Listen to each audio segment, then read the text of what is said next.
அஸ்ஸலாமு அலைக்கும் வரஹ்மத்துல்லாஹி வபரகாத்துஹு. அன்பு சகோதர சகோதரிகளே, ஒரு முஸ்லிம் தன் வாழ்க்கையில் கட்டாயம் தெரிந்திருக்க வேண்டிய மிக மிக முக்கியமான ஒரு விஷயம் எது தெரியுமா? அதுதான் சூரா அல் ஃபாத்திஹா. இது குர்ஆனின் தொடக்கம் மட்டுமல்ல, நம்முடைய தொழுகையின் உயிர்நாடியும் கூட. இந்த சூரா இல்லாமல் ஒருவருடைய தொழுகை முழுமை பெறாது.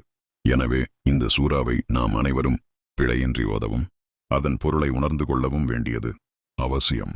இப்போது சூரா அல் ஃபாத்திஹாவையும் அதன் பொருளையும் நாம் பார்ப்போம். வசனம் 1. பிஸ்மில்லாஹிர் ரஹ்மானிர் ரஹீம். பொருள்: அளவற்ற அருளாளனும் நிகரற்ற அன்புடையோனுமாகிய அல்லாஹ்வின் பெயரால் தொடங்குகிறேன். வசனம் 2. அல்ஹம்துலில்லாஹி ரப்பில் ஆலமீன்.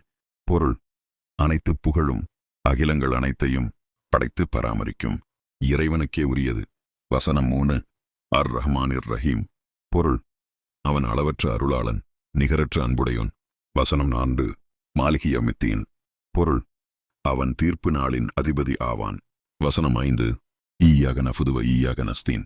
பொருள்: இறைவா, உன்னையே நாங்கள் வணங்குகிறோம், உன்னிடமே நாங்கள் உதவியும் தேடுகிறோம். வசனம் 6.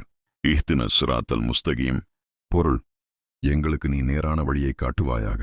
வசனம் 7. ஸிராத்தல்லதீன அன்அம்த அலைஹிம் கைரில் மக்லூபி அலைஹிம் வலல்லீன். பொருள்: நீ எவர்களுக்கு அருள் புரிந்தாயோ அந்த வழியில் எங்களை நடத்துவாயாக. உனது கோபத்திற்கு ஆளானவர்களோ அல்லது வழிதவறியவர்களோ சென்ற வழியில் அல்ல. ஆமீன். அன்பு சகோதரர்களே, இந்த சூறாவை நாம் ஒவ்வொரு தொழுகையிலும் ஓதுகிறோம். இதன் பொருளை உணர்ந்து ஓதும்போது நம்முடைய தொழுகை இன்னும் அதிக அர்த்தமுள்ளதாக மாறும். இன்ஷா அல்லாஹ். இதுவரை மனப்பாடம் செய்யாதவர்கள் அல்லது சரியாக தெரியாதவர்கள் இன்றே இதை படித்துக் கொள்ளுங்கள். எல்லாம் வல்ல அல்லாஹ் நம் அனைவரையும் நேர்வழியில் நடத்துவானாக. ஆமீன் யா ரப்பல் ஆலமீன்.